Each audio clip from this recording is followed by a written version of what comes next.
నిజం 4 అడుగులేసేలోపు అబద్ధం 6 ఓళ్ళు చుట్టించేస్తుంటారు. ప్రస్తుతం ఎన్నికలలో దొంగ ఓట్లు ప్రభావితం చేయాలి. ఇప్పుడు అమరావతి మీద కోర్టులో తీర్పు ఇవ్వబోతున్నారు అనుకోండి, ఆ రోజున అమరావతి ప్రజల ఆవేదన అంటూ కథనాలు రాసుకొస్తుంది ఈనాడు ఆంధ్రజ్యోతి. అదే సందర్భంలో ఎన్నికల అధికారులు ఇక్కడికి వస్తున్నప్పుడు వాళ్ళని ప్రభావితం చేసేలాగా స్టోరీలు అసలు అల్లాడిపోతున్నారు, అరాచకం అయిపోతుంది అన్నట్టు.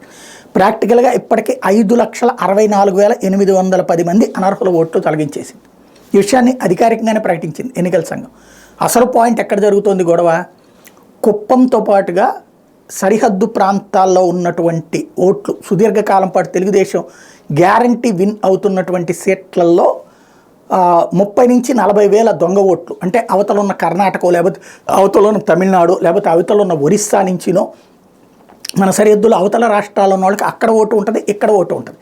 వాళ్ళకి ఒక్కొక్కరికి 500 రూపాయలు భోజనము, ట్రాన్స్పోర్టేషన్ ఏర్పాటు చేసి తీసుకొచ్చేందుకు కొంతమంది అక్కడ బ్రోకర్లు ఉంటారు.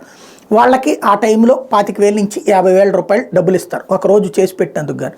ఈ ఓట్లు వాళ్ళు నమోదు చేయించడం ఇదంతా వాళ్ళు చేపిస్తారు. ఆ ఓట్లని పెట్టుకుని కథ నడుస్తూ వస్తుంది ఇంతకాలం పాటు.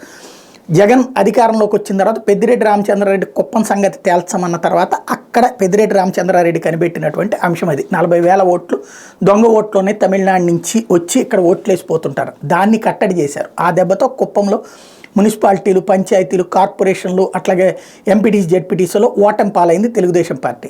అప్పుడు తెలుగుదేశానికి గబక్కన సీన్ అర్థమైంది, తమ మూలాలని దెబ్బ కొడుతున్నాను. ఇక అక్కడి నుంచి కథ రివర్స్లో బిగిన్ చేశారు. ఏంటి అంటే అన్యాయం జరుగుతుంది. ఈ లోపుగా ఇంకొక ప్రధానమైనటువంటి అంశం ఏంటంటే ఆంధ్రప్రదేశ్ మొత్తం మీద 20 నుంచి 30 లక్షల మంది ఆంధ్రాలోనే పుట్టారు, ఆంధ్రాలోనే పెరిగారు. ఇక్కడున్న పల్లెలు, ఇక్కడున్న పట్టణాల నుంచి ఇతర రాష్ట్రాలు, ఇతర దేశాల్లో ఉద్యోగాలు చేస్తున్నారు. వాళ్ళకి అక్కడ ఓటు హక్కు ఉంటుంది, ఇక్కడ ఓటు హక్కు ఉంటుంది. ఇక్కడ ఓటు హక్కు ఇప్పుడు వాలంటీర్లు వచ్చారు కాబట్టి అక్కడ లేని ఎవరి ఇళ్లలో ఉన్నారు, ఎవరు లేరో వాళ్ళకి తెలుసు. వాళ్ళ ద్వారా ఇక్కడ వైఎస్ఆర్ కాంగ్రెస్ పార్టీ వేసిన ఎత్తుగడ ఏంటంటే ఆయా ఇళ్లల్లో ఉన్నటువంటి వాళ్ళ ఓట్లలో తెలుగుదేశం సింపథైజర్స్ ఫ్యామిలీ అయితే వాళ్ళ ఓటు వీళ్ళు ఇంట్లో లేరు కాబట్టి తీసేయటం, వేరే ప్రాంతాల్లో ఉన్నారు.